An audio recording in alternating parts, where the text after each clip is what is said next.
Hello and welcome to Destination Analyst February 2023 update on the state of the American traveler, an overview of the latest trends on the who's, how's, and I think most interestingly, the whys of Americans who travel.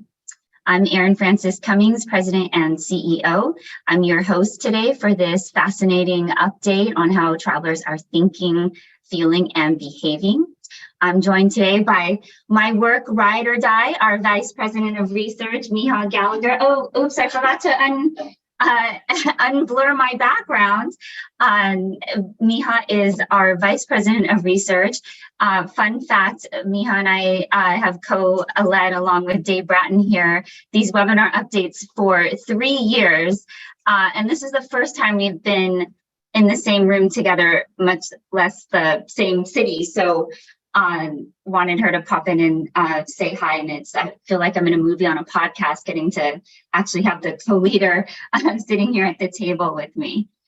Oh, right. Miha and I are part of a greater team of researchers at Destination Analyst, whose mission is to make marketing, travel, and tourism easier and contribute to travel as a force of good in this world through providing data and travel intelligence that illuminate and guide in smart, considerate, and sustainable tourism strategies. The insights I will be sharing today come from the State of the American Traveler study, launched in 2006 and now has become a monthly tracking survey of a nationally representative sample of 4,000 adult travelers residing in the United States. Our latest data is from a survey that we collected just a couple weeks ago between January 15th and 25th. Today, I'll be covering travelers' economic concerns, looking more deeply at travel prices and inflation, walking you through our travel sentiment indices, and then a look at travel motivations.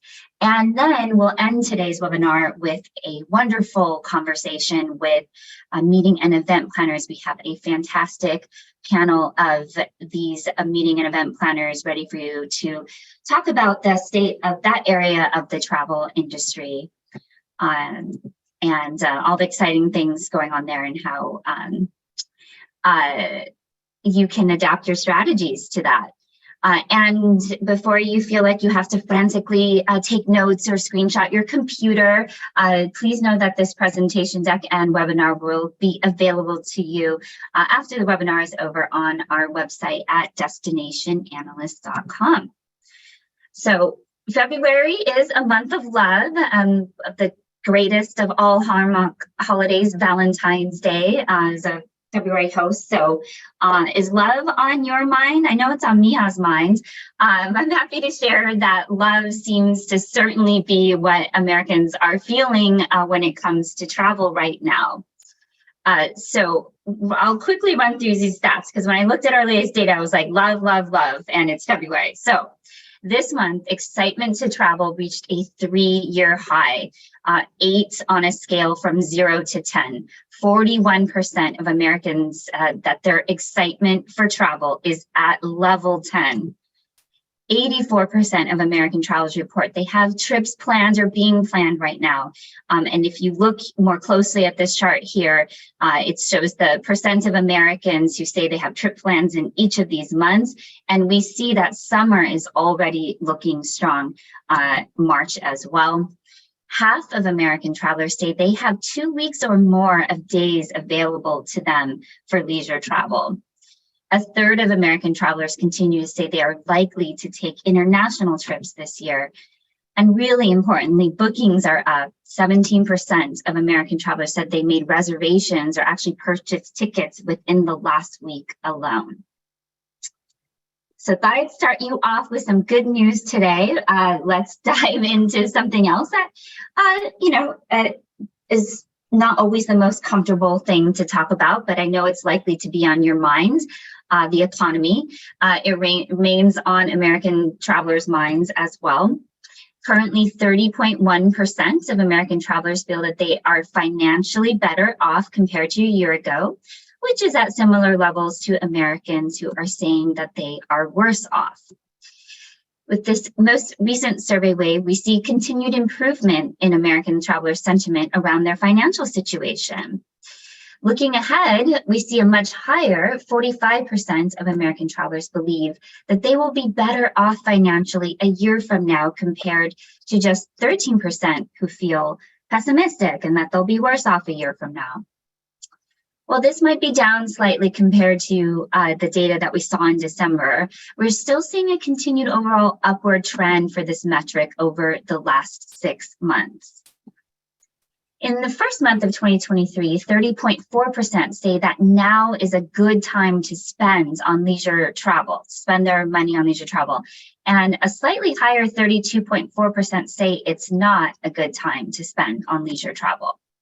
But looking at this metric over time, after a decline over the last half of 2022, we're seeing a rebound in Americans who say now is a good time to spend money on leisure travel. In fact, it's the highest it's been since last summer. And of course, it'll be very interesting and important to us to see if this continues to hold over the course of 2023. Just over half of American travelers say that travel is a priority to them in their budget in the near term. And similar to the upward trend we saw earlier with leisure travel spending, this metric is also increasing, hitting a 6-month high after a downward trend in that last half of 2022. And what about Americans' expected travel budgets for the year? This has also rebounded after a period of decline, now at $4,407. And this is a question that we asked on if one expects the United States to enter an economic recession sometime in the next 6 months. And we see that Americans continue, the majority of them continue to feel that that is likely and agree that we will enter a recession shortly. So despite these optimistic indicators around travel spending and the budget prioritization of travel, the majority of Americans, yes, they are still have that expectation of a recession. And the recessionary fears continue to tighten wallets. 61.4% of American travelers say they are going to be more careful with their money because of these concerns. But the good news there is that's down 3 percentage points compared to last month, and it is in decline after peaking in October of last year. In light of these relatively optimistic indicators around American traveler spending and economic outlook, it's perhaps unsurprising then that 84.5% of Americans report higher levels of excitement about their future travel. In fact, excitement levels, as I shared earlier, have reached that record high. And again, a reminder, just had to say it again, it's the highest it's been in 3 years. But does all this excitement mean Americans will be more likely to travel abroad in the future? Yes, 33.9% said they are going to take a trip outside the US in the next 12 months. And while this is a slight increase compared to the last couple of months, there has not been a dramatic shift in that likelihood to travel overseas in the near term. And now looking at the impact of travel prices and inflation, as you recall, last month, we could see that that was dragging on travel morale. So here are the latest findings from the questions we started asking in the middle of the last year as inflation started to become really top of mind for everyone.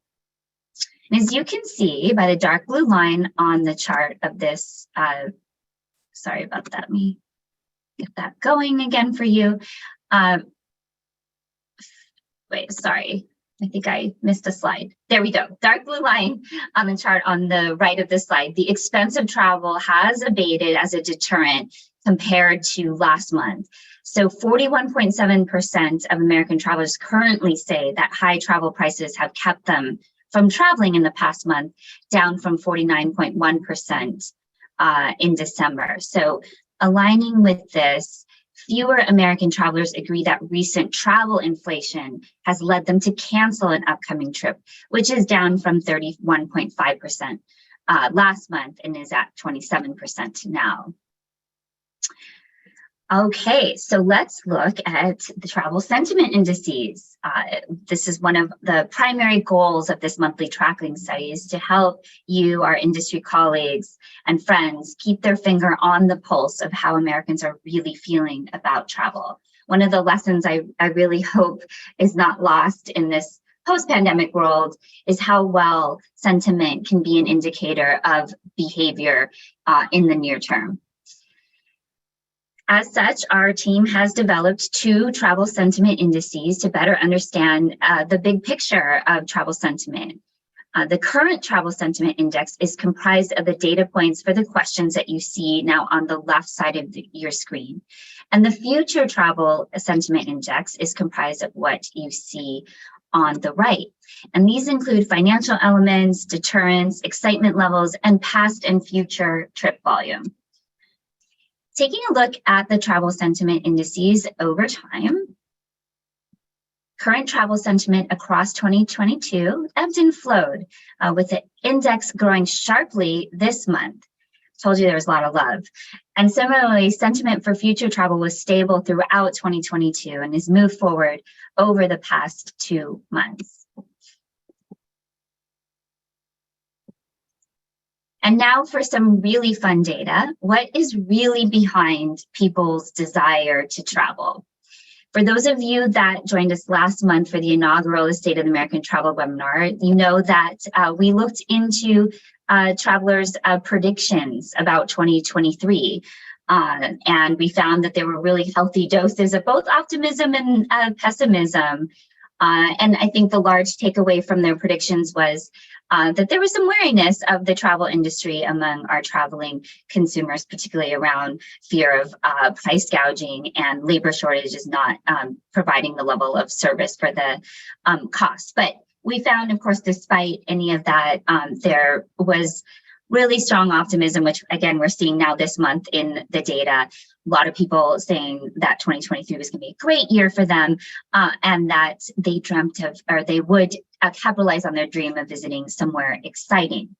Now, this month, our theme was really around what drives us to travel.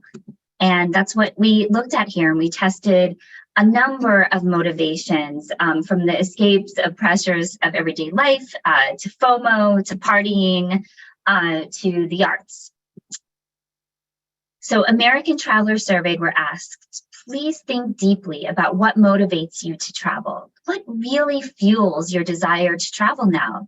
And they rated the set of motivators using a 5-point scale from not motivating at all to critically important. It's my rocket fuel for why I travel. So let's take a look at these in the aggregate first. Quality time with loved ones, creating memories and experiencing new places, as well as escaping the pressures of daily life and recharging, are what we would say are the tier 1 motivators. About 2/3 or more of American travelers cited these as very motivating or critically important to why they travel. Tier 2 motivators include connecting with nature, visiting places of historical significance, food, and the chance to expand one's own perspective. And meanwhile, our tier 3 motivators are concerts, the arts, and shopping. Partying and bragging rights are the relatively less motivating among a larger group of American travelers in terms of motivators right now. But in the words of the boss, everybody's got a hungry heart. So different motivators fulfill the hearts and desires of different types of travelers. And when we look at this data, there also is something about your age and perhaps your life stage that impacts this. So I'm going to walk you through these travel motivators by generation now, and hopefully you find this as fascinating as we do. Before I get into that, though, I do want to share that these are the definitions that we use for generations. Our Gen Z are born between 1997 and 2012. Our millennial generation, 1981 to 1996. Our Gen X, 1965 to 1980. And our baby boomers, 1946 to 1964. So when we look at the average top 2 box score for all the motivators we tested, again, that's the very important, or like rocket fuel, our younger generations, our millennials and our Gen Z, they're the likeliest to give the relatively highest top 2 box scores across all those travel motivators. We've found in lots of different survey questions that we asked that that age tends to start to narrow your focus down a bit with travel. And then when you're younger, it's a little bit more unfocused and expansive. So on spending quality time with friends and family, that appears to actually heighten, though, with age. Visiting places where historical or interesting things happened, we have a sandwich situation. Our boomers and millennials are the likeliest to be fueled to travel by visiting historical places or things where really interesting things happened. Traveling to create memories is travel rocket fuel for travelers of all ages, but actually the most so for our Gen Z travelers. And of course, the majority of travelers are fueled to travel by escaping the pressures of daily life. But that becomes less of a motivator for our baby boomer travelers relative to other generational groups. As for traveling to party, our millennial age travelers were likeliest to say that this fuels them. Perhaps unsurprisingly, baby boomers were the least likely to select this as a major travel motivator. So Dave Bratton, our founder, he has this as a level 10 rocket fuel, partying. So we're proud that we have a boomer, and that's in the minority on this. Sorry, Dave, me and Nihal couldn't help it. That's what you get for not being on camera today. All right. About food. Younger travelers, particularly millennials, say food is a major travel motivator to them. Again, that seems to drop off a bit with age. And then shopping as a travel motivator. Now, again, this is not a behavior on a trip. Just a reminder, this is about motivating, what's getting them to book a trip. That is clearly something that is also driven by age. Our Gen Z at the top of this one with 43.6% saying that this is rocket fuel to them for why they travel. What about the chance to have romantic, sexual, or amorous experiences? Who's that fueling? Well, the millennials who, I think the research shows they can be a lonely generation. At 55% of them saying that this is fueling their desire to travel. But age does not stop this either. We've got a quarter of baby boomers saying that love is fueling their desire to travel right now. What about FOMO, that fear of missing out? This is much likelier to be a motivator for younger travelers, just like you would expect. About a third of Gen Z saying FOMO is fueling their travel desires, 30.8% of millennials. And why that might seem obvious, I think it really has an interesting application in marketing and advertising content strategy. And bragging rights. This psychographic is owned by the millennial generation. I think while one's travels were a point of pride for many in the generations prior to the millennials really took that to new levels, I think, driven by the technology that was available to them. So we have 3 in 10 millennial American travelers saying bragging rights. Those Instagram-worthy experiences intensely fuel their travel desire. Okay, so wrapping up for the insights today. Last month, after so many dramatic issues with air travel, there was rightfully a lot of interest from all of you about travelers' reactions and their consequent behavioral and perceptual responses to all of that. Since you asked, we are here to deliver. So the question that we posed was, in the past 2 months, the US air traffic system has experienced significant disruptions causing travel delays. These issues impacting passengers have included a massive winter storm causing cancellations, a Southwest Airlines systems collapse, and a Federal Aviation Administration computer outage. After this introduction, we first asked, before taking this survey today, were you aware of these recent issues in air transportation? 73.4% of American travelers surveyed said yes, they were indeed aware of these.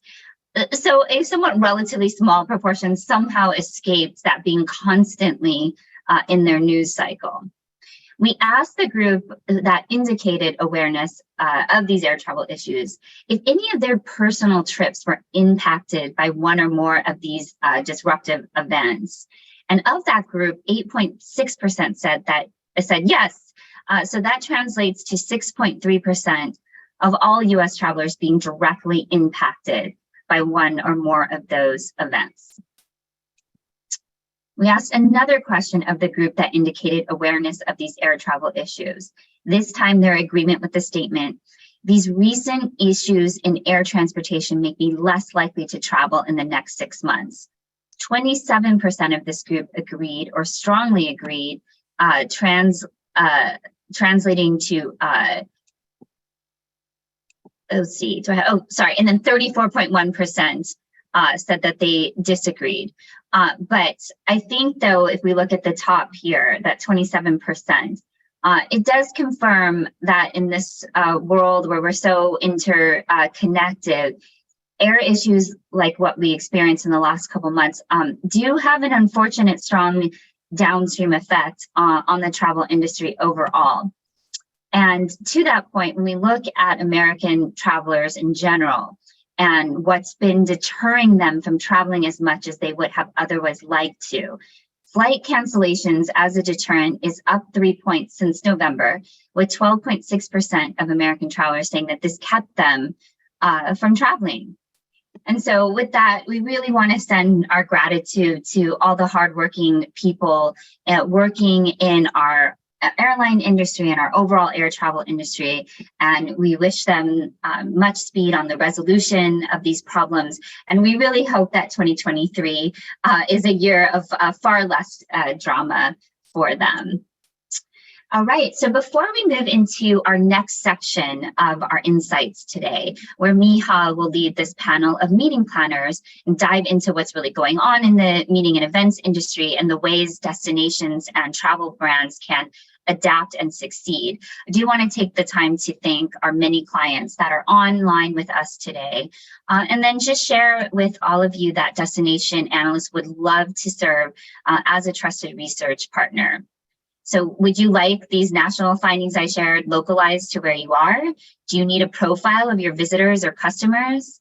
Do you need to identify, prioritize, or more deeply understand the personas of your audiences?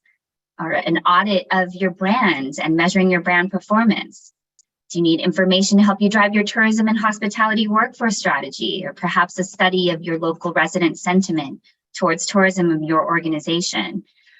We would love to extend our team's deep expertise and service to help you. So please reach out to us on our social channels or by emailing us at info@destinationanalyst.com. We so look forward to talking to you and meeting you if we haven't already. Also, we have 2 reports available right now that you may be interested in. We have the State of the International Traveler Study, that is an in-depth international study delving into the behaviors and perceptions of global travelers, including how they can be reached and influenced, the media they consume, the types of experiences, lodging and dining that they desire, and more. Miha's coming on. She's your person here at Destination Analyst if you would like to order that report. And if you need fresh insights on how to attract group meetings and conventions and conferences to your destination or your business, we have the CVB and the Future of the Meetings Industry report available. We surveyed hundreds of planners to look at their top motivations, how they're evaluating destinations, what they want to see in advertising, and the top trends that they anticipate for the industry. That report is available for $5,000. And again, Miha is your person. She is on camera now. I will go off camera and mute. Miha, take it away. Wonderful. Thank you so much. And sorry about that feedback loop, everyone. And all of our planners on today, you can come on camera off mute. Good morning, everyone. Thank you so much for joining us. And for those of you staying on, this is going to be a really exciting and important conversation with these meeting and event planners, so you can learn how to best adjust your strategy so that you can get on these wonderful people's radar so that you can get your destination, your venue on the consideration set. And feel free as I move through the conversation to everyone in the audience, if you have additional questions you'd like me to pose to this fine group, please just drop that in the chat or the Q&A feature. So I wanted to start out by asking everyone a question about a previous meeting you had in the last year, and that is, what's your most notable nightmare meeting story? And while you're all pulling that memory from the reaches of your mind, I wanted to share just a little nightmare story of my own, a potential nightmare story rather. So I was at a conference with my SVP, Kim Vince Cruz, and the two of us on a good day are about 5 feet tall. It wasn't at the actual conference itself, but at an offsite where the two of us were leaving to grab a car to go back to the hotel. And as we're standing in front of the building, we had a very energetic and frantic woman run up to us and demand that we go party with her. And she pointed behind her, and no joke, she pointed towards a windowless van bookend by 7 foot tall men, what looked like to me, and said that we should get in with her. And I unfortunately had to tell her I wasn't in the mood to be abducted because I had to attend a conference the next day. And thankfully, no incident took place after that, but it was a wild story for sure. And so I'd love to turn the stage over to our planners now to hear your nightmare stories. And Jason, do you mind kicking us off? Sure, thanks for having me. A couple of months ago, we were contacted by a resort that we had a 2-year contract with, and we had a great meeting there last fall, and then we were contacted telling us that they're now a timeshare company, and so that our event coming up this fall would not be able to take place as was originally planned. So that's kind of been the nightmare I've been working through over the last 6-8 weeks, trying to find a replacement venue, working with the previous venue on letting all that play out. But it's a 10-day event for about 600 attendees. And so we do have a good plan in place for a relocation, but it's been something that I wasn't expecting to deal with over the last few weeks and months. Sorry, Jason. Apologies. Here we go. Apologies about that. I was having a little technical difficulty. Jason, thank you for sharing that story. Alex, what about you? For me, I would say anything surrounding hybrid meetings in the past year, live streams going out at the same time. Unfortunately, had a bit of a nightmare where we had a live stream go out at the same time as we had 2 medical emergencies in 2 different places at the same time. So kind of just that confluence of everything happening at the same time would be a big one. Worked through it all and obviously still got the recordings, et cetera. And all the individuals are fine, which is great. But I just think everything surrounding true hybrid meetings, especially with many live streams going on at once and many recordings, just always a challenge right now. Yeah, a case for a potential perfect storm. Thank you for sharing, Alex. And you, Pat. Yeah, thank you for having me. Last year we had our conference in June in Atlanta, and we were really excited because that's one of the most accessible airports, not in the country, but the world. And 3 months before our conference was the gas shortage and crisis. And so airline tickets soared, and about a third of our attendees couldn't attend. We even were offering some of our attendees stipends, like travel stipends, and it still wasn't enough to cover some of how expensive the flights were. Wow. Thank you, Pat. And Wendy. Well, good morning, everybody. We had our annual, I hate to even name the city because it's a lovely place, but we had our annual in Quebec City last September, and everything about it was a fight, from finding a venue for within budget for one of our parties to, what I didn't realize is that everyone in Quebec City goes on vacation between the middle of July and the end of August. So all of my contacts were basically taking turns going on vacation. So it was really hard to get things answered and taken care of. So that was fun. One of the hotels put charges for 85 rooms that we were supposed to pay for on one of our exhibitors cards. Another hotel did the same thing with our branding. They charged an exhibitor. So it was just all these little things put together that were a fight, a challenge, and very exhausting. I'm sorry about that, Wendy, but I appreciate you sharing that story. And so just to start our conversation off, I'd like to go around the room and just ask everyone to share what's the one word you would use to describe the current state of the meetings industry now that we're past, for the large part, past the pandemic and now entering this new phase. So what's the one word you would use to describe the meetings industry right now? So let's start with Pat on this one. I would use the word condensed. I think just everywhere you go, availability is condensed, staffing is condensed. I think we feel it as planners when we're trying to source a venue or a city and they have no availability or they're taking a long time to respond because they're short-staffed and everybody's trying to book meetings right now and get back out there. So I just think everything across the board is condensed. Got it. Thank you. Jason, what one word would you use?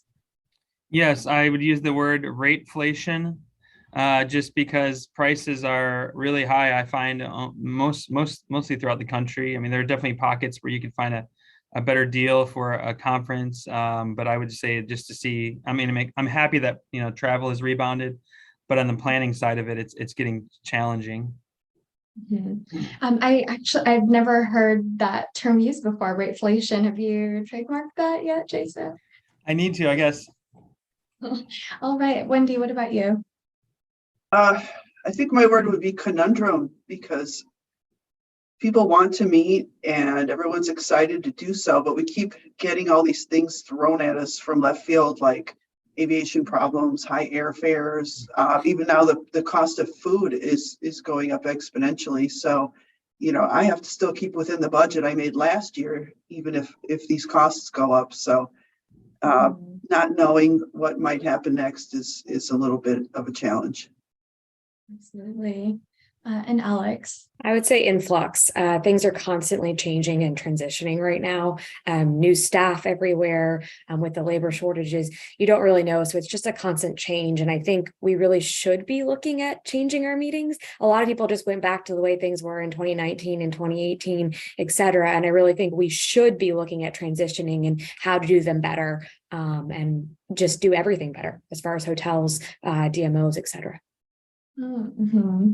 And on that, Alex, I'd like to explore that a little bit further on changing the way we do meetings, sort of rethinking and not just going back to what was done before, particularly with your CVB partners and your hotel partners. Anything top of mind for you there that you want to share with this audience that they can consider, that they can develop and do to help better support you all? Yeah, so obviously, I mean, one of the biggest challenges right now for a lot of groups are political and social issues. So with that, whatever they can do to develop, we were in Orlando, I will say, and they have great contacts, and we actually donated $25,000 to the One Pulse Foundation in Orlando to help support that community. They had those contacts. They had the founder of it come in and speak with us. They also helped us get in contact with the newspaper. We put out what our values are. Not just politically and socially, but as well as our values as far as the kidney community and creating more kidney awareness. So really helping get us in touch with those different people, I think, is huge for the CVB right now. You're not just rate states in space anymore or helping find that availability. You're really that outlet, and not just for DEI issues, but also sustainability, and just really having that information in those contacts are huge. Wonderful, thank you. And this segues really nicely into our next topic, which is what trends do you all see having a significant impact on the meetings industry in the next year, in the next 3 years, 5 years, 10 years? What are some of these big trends that you anticipate? Wendy? Well, with everybody being secluded for so long, I think the concept of people maybe gathering in a large group or breaking into smaller groups, I think that trend is going to continue so that people can have these smaller group discussions and interaction and really make a connection as opposed to a bunch of people sitting all in one room and watching a presenter. I think that networking and talking is going to be really big going forward. Wonderful. Jason? I guess I would just say, kind of going back to my last comment, is room rate inflation. I think for nonprofits and like religious groups, like the group I plan for, it's challenging. The bids are high, and just comparing some data. So we had a resort that we used a handful of years back, not real far along, and the rates that they put in front of us this year were 150% higher than the last time. And the food and beverage requirement was 1,150% higher. So, I mean, just massive increases. And the place has obviously undergone some renovations, but it's just I think the rates are going to be really, really challenging for meetings. Pat?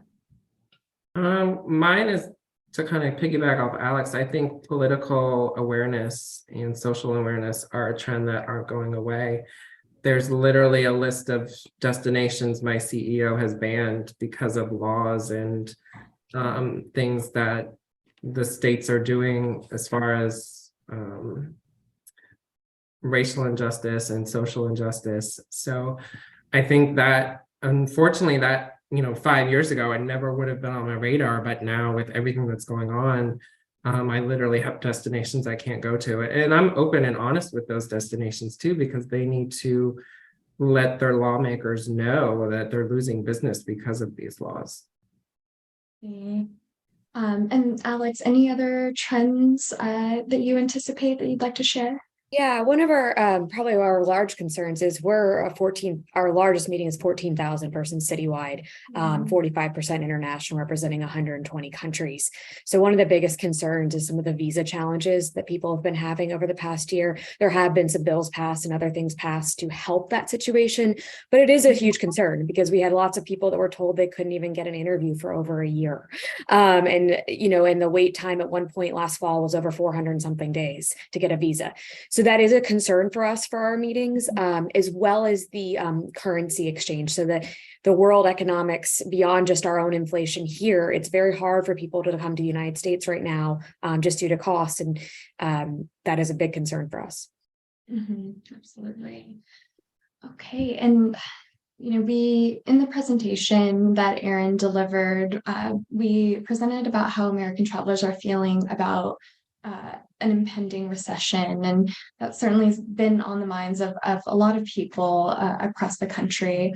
And you've all touched on this a little bit in terms of economic concerns, rising costs, inflation, but specifically around this potential recession and economic situation and sort of the uncertainty in this outlook. How is that impacting your book of business right now, if at all?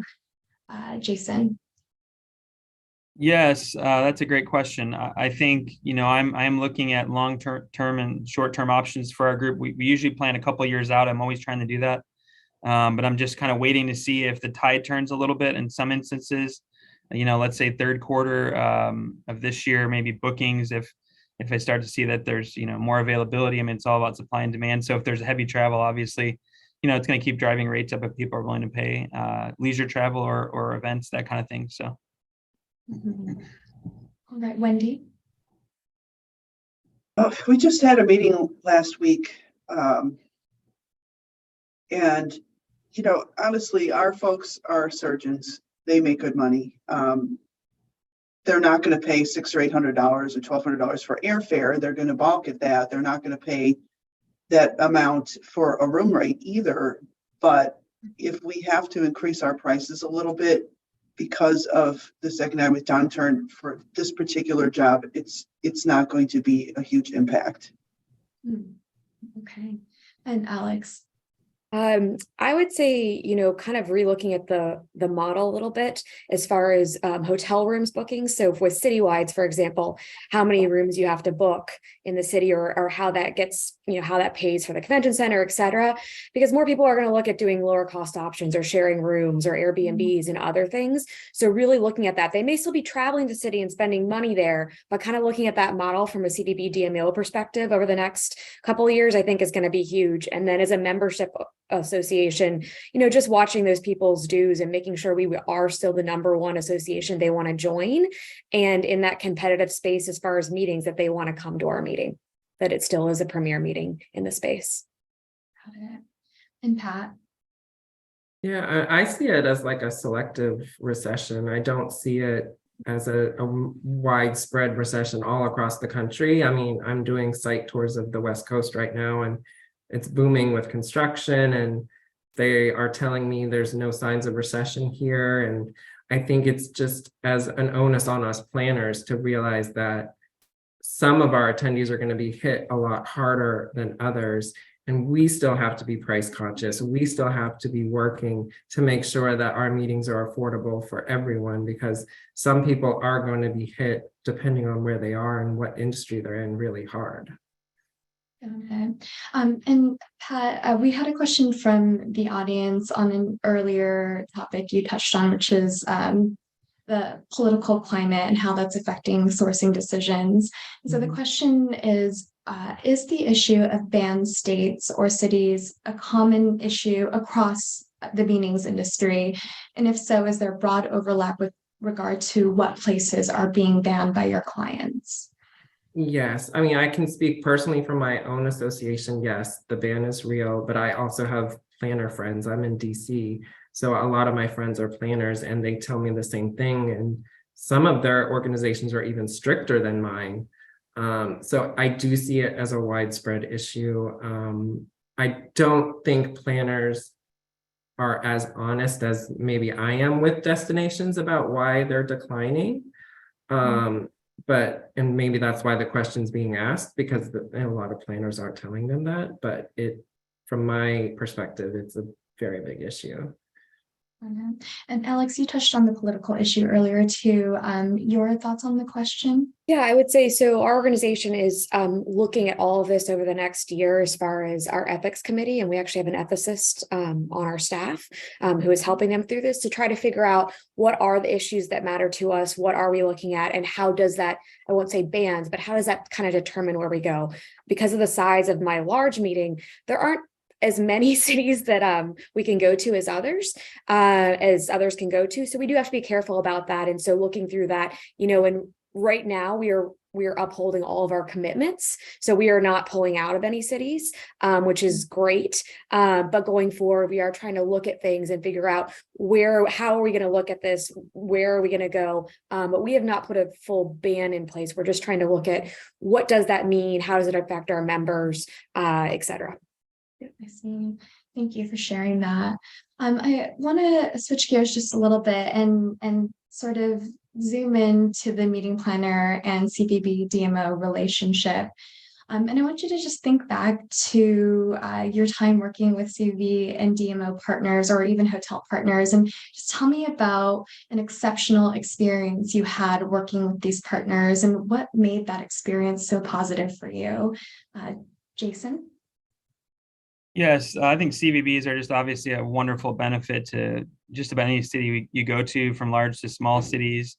We've had a successful event last fall in Missoula, Montana, and their CVB was wonderful. It was just an area that we weren't as familiar with historically, so a short site visit, and then you just kind of rely on them a lot to help you kind of fill in the gaps. They helped me just doing some site visits on some overflow hotels virtually that I didn't have time for in my short time there. There was some grants and things that we were able to apply for through the city, and quite a bit of paperwork with it, but they helped us kind of in those steps. So lots of great cities out there. I visit Tucson, visit Fort Lauderdale. There's plenty I could go on and on, but that were really helpful to us. Wendy, what about you? Tell me about a recent exceptional experience with a partner. Well, our annual is in Louisville this year, and the CVB has been fantastic every step of the way, from my site visit in 2019 to when we picked that site to be the meeting. You know, they gave us a great site visit. They were very welcoming and accommodating. They understood what we were looking for and were able to pinpoint everything on our site visit to exactly what we needed. We went back last fall to go over everything again with our program chair and our president, and again, very accommodating and gracious, knew what we were looking for and helped us plan all of our outside activities outside the convention center. They sent someone to our annual meeting in Quebec.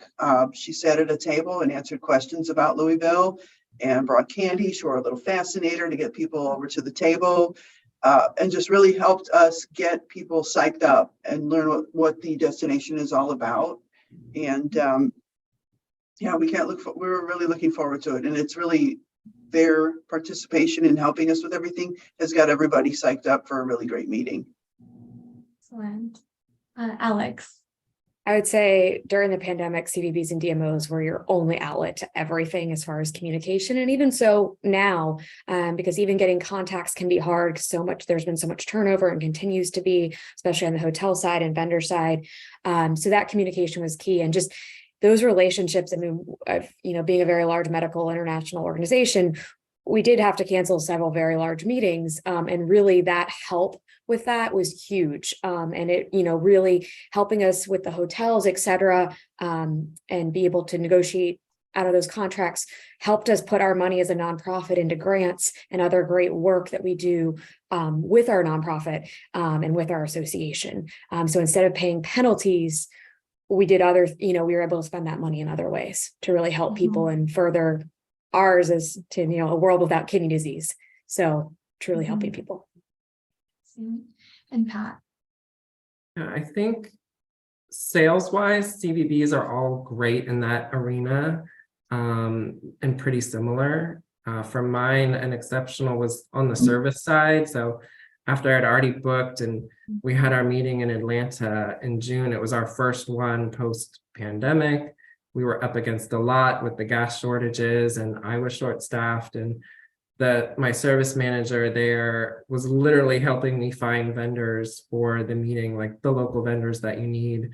She was contacting some of them, anything I threw at her, she was willing and able to do. And it was such a huge help because I didn't have the capacity to be searching for local vendors when I'm in DC and my meetings in Atlanta. So that was like a huge help for me. Wonderful.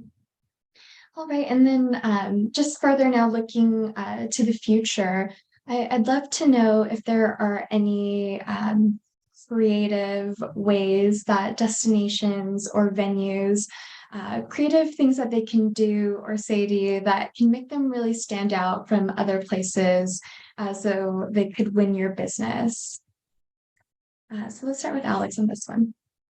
For me, the biggest one right now is knowing what's going on in your state and your city, and knowing the politics. I mean, I will tell you for one, Orlando came out within a couple of days of some of the bills being passed in Florida and had real talking points and gave us real information rather than just the news media presenting it so that we could really understand it. So kind of really CVB's laying that stuff out for us and not just dismissing it as, oh, well, it's not a big deal. We're in a city and this is a state. Really giving us that information and explaining those things for us is huge. And that for me is big. Also, beyond that, I saw somewhere in the questions about sustainability, knowing what their sustainability efforts are becoming more and more of a thing. It's been important for a very long time. But as far as really knowing what they're doing sustainability and not just words, but actually actions behind what they're doing. And that goes with DEI too, not just words on a paper, what they're actually doing in their city and how they can help you further your cause and your goals as well.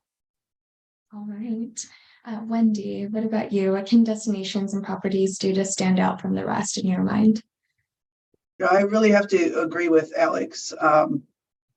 We wanted to consider Minneapolis for one of our annuals, and because of the George Floyd incident, there was some trepidation amongst our senior staff and whatnot. And I think that Minneapolis did a really great job of presenting what they're doing going forward, their DEI efforts, what they're doing to clean up downtown and make it safe, what they are doing to clean up after the rioting and the looting and whatnot. And I think that's really important because unfortunately these incidents keep happening, and we really need to be kept in the loop on all these concerns if they want our business. So I have to totally agree with that, what Alex said. Yeah. Yeah, I think what they can do is get to know me and get to know my program and association. I can't tell you how many times I go on a site visit after I already have a proposal from this destination or hotel, and they're like, so tell me about your program. I'm like, you should already know. I'm here for a site visit. And that happens so often, that you're not doing your research. Simply get to know me. I had a hotel here look at my Instagram and decorate my room based on the things that I like do your Wow. research. And that's impressive to me. And if I come to a site visit and you're like, hey, I know these are your hot buttons, let's talk about them. I've designed the site to go over those. Oh my God, that makes such a big difference than me coming there and be like, so tell me what your program is. What do you need? Like that should already be done. And I think a lot of destinations, they may be over or understaffed, so I can understand, but definitely do more research. That personalization, I definitely can see how that can make the difference. And Jason. Yes, I think just, keeping the lines of communication open, keep reaching out. This is obviously a relationship-driven industry. If there's incentives that are available to groups, let us know those things. Keeping flexible, because I think it's a long term, right? I mean, I've been planning for 15 years, and I'm thinking a year out, I'm thinking 5 years out, I'm thinking 10 years out. So even if something doesn't work out in a destination, this coming year or next year, there's a good chance it could down the road. Just keeping those relationships moving. Wonderful. And then just one last question I wanted to pose to you all from our audience. So our friend Wendy Keel is asking, with a little bit of context, I understand that the number of meetings and conventions are nearing 2019 levels, but attendance and length of stay are not. In other words, companies may be sending less people, not staying as long. Are you all seeing that in the programs you're currently planning? Pat, I see you nodding your head. Can you share a little bit more? Yeah, I think our attendance is down, 30%, and people aren't doing the pre and post trips anymore. Part of our attendees are doctors as well. So I see them coming in the morning and leaving the night. Versus staying for an evening reception. They're in for the meeting and they're out. So I think even though the amount of meetings I'm booking has increased more so than 2019, the attendance to them is not so well. And I think that's also because we have hybrid options now that aren't going away. So once we introduced those in the pandemic, those hybrid options are still there. So people don't even have to come to the meeting anymore. They can just attend it virtually. Okay. Alex, what are you seeing? So I will say when we were in Orlando, so we actually allowed children to come to our meeting for free with their parents as long as they register. We had our highest numbers. So we did see, as far as children go, we did have to do a fully hybrid meeting because of international attendance. So visa issues. Also, China accounts for 400 to 500 of our delegates, and it was not open yet. And so looking at that, we did do that as well. But our overall numbers, including for the hybrid and for the in-person and the virtual, actually equaled our previous numbers for any other year. So we are seeing that, but I will say the length of stay, we're actually being asked to shorten. We've actually shortened our meeting almost by a full day now. Physicians in particular don't have as much time to give. With airlift, people do have to come in a little bit earlier and think about other things, etc. But they can't spend as much time as they used to spend doing things. And people also want to spend their time differently. They want to spend their time with their family. They want to spend their time off with friends. They want to be doing other things, not attending a meeting, typically. Got it. Wendy? Even before the pandemic, our folks, at least for our annual meeting, they don't really like, our docs don't really like to be away from their practice too long. So they never weren't really coming in early or leaving late. to begin with. So that is pretty much absolutely the same. Okay, got it. And what about you, Jason? I know you plan for a lot of religious groups. Is this same trend of not staying as long in the destination for a meeting? Are you seeing that with your attendees? We've kept our program the same length. Our attendance has been strong, if not higher, over the last few years. So really haven't seen any negative changes there, which has been great. But I think there, people have to think about their budgets, and we're just trying to tell them as much as we can to help them prepare, so they know months in advance what the rates are looking at, and explaining to them the trends if they're not familiar with some of those things in the travel industry, so that they know, hey, we're doing the best we can to get you the best deal out there. Sure. All right. Well, thank you all so much for your time. That concludes our discussion today. And I just wanted to thank you, Alex, Wendy, Pat, Jason, for coming on, sharing your perspective. It was really, really valuable. And for everyone in our audience, we will see you back here, same time, same place next month. Thank you all, and have a great rest of your day. Bye, everyone.